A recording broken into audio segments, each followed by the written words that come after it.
Cobra Kai is back where it belongs. Back on top.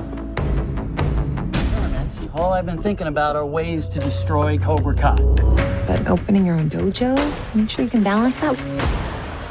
Balance is my thing. The city is crowded. We got some new recruits. Opening up Miyagi-Do. It's too hard to handle, so I got to get up and go.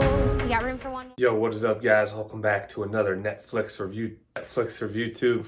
I want to thank you guys for joining in advance. Please like it up, subscribe, thumbs up, flex it out, whatever you guys do in all things justice. We are talking about Cobra Kai Season 2. Yeah. So, with that being said, those were just some amateur moves, I guess. I don't know. Or maybe I do know. I'm just not showing it.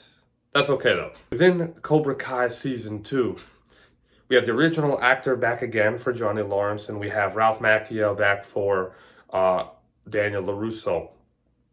Just when I thought Cobra Kai couldn't get any better, there's something called Season 2.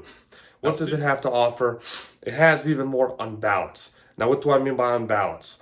Part of Miyagi-Do training is finding balance, not striking first. It's the complete opposite of Cobra Kai. And Cobra Kai has a lot of good students. They really do. They have a lot of good students, but the show does such a great job, especially in Season 2, that turns everybody who is a good and kind and beloved character into a menace, into a complete 180 of what they should be. Towards the end of Season 1, we see a couple characters that are good, that were losers, that developed into punks, developed into more Cobra Kai, like the teenage Johnny Lawrence style of characters. We see Miguel become a little bit nicer. He went through a teenage phase. He was a little, dickish at one point, and then tries to be nice, but by that time, it's already too late.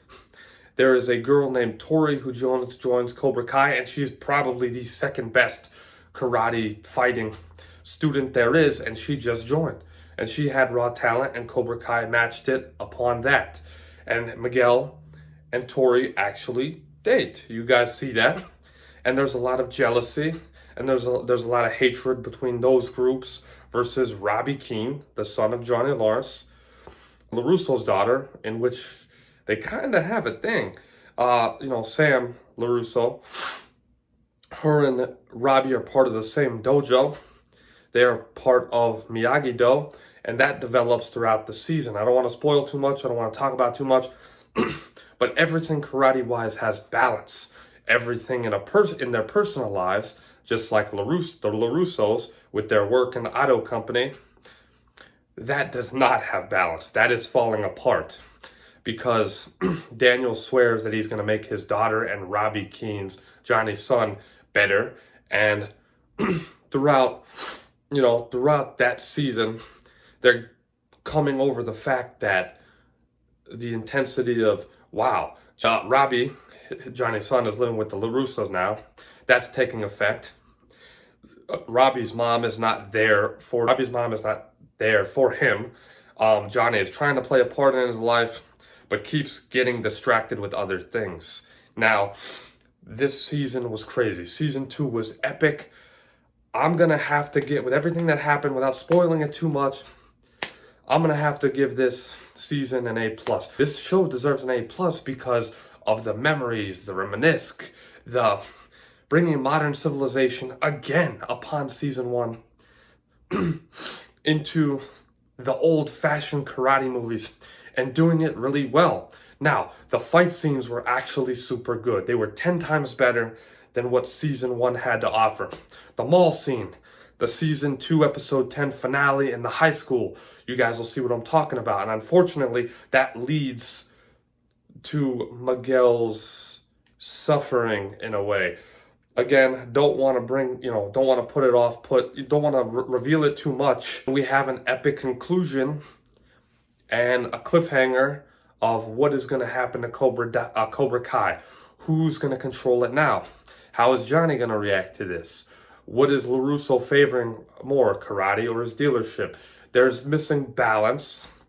There is a lot of teachings that occur that lead to good things and bad things. And nobody deserves the bad things that happen to them in this show, because everybody's fighting a war that happened back in the 1980s between Cobra Kai and Mr. Miyagi and his Daniel's son, student. There's a lot of things that are cruel, and there are a lot of things that just keep you on the edge of your seat this season. There's a lot of funny scenes, it's comical, there's some love interest, and there's also some betrayals in between. And I really think Johnny, his way of building Cobra Kai has been a better way than what it was back in the 80s, because, you know, Sensei Kreese has a different mindset. He has more of a killer mindset, a no mercy mindset, whereas Johnny wanted to divide that from Cobra Kai. And every time something happens that is negative, Daniel seems to be in the perfect place to judge Johnny. So it kind of makes you feel the roles have flipped. It makes you feel like Cobra Kai is the good guys, and everybody who participates in Mr. Miyagi's Miyagi-Do, I guess, in honor of him, is the bad guy. But that's really not all that there is. It's more of the personal relationships that cause conflict. If there's anything bad I can say about this season, it's identity. Everybody doesn't know who they are. There's too much back and forth. There's not one settlement on one set character. That's the main problem if you really want to put a negative impact on it. But as far as I can tell, that's really only what I see fit or unfit with the given season. Hopefully you guys have a good day, a good year, and I can't wait to do the review on season 3, man. I'm pumped. Anyways, we're going to talk about that next episode of the Netflix Review Tube. Take care, guys.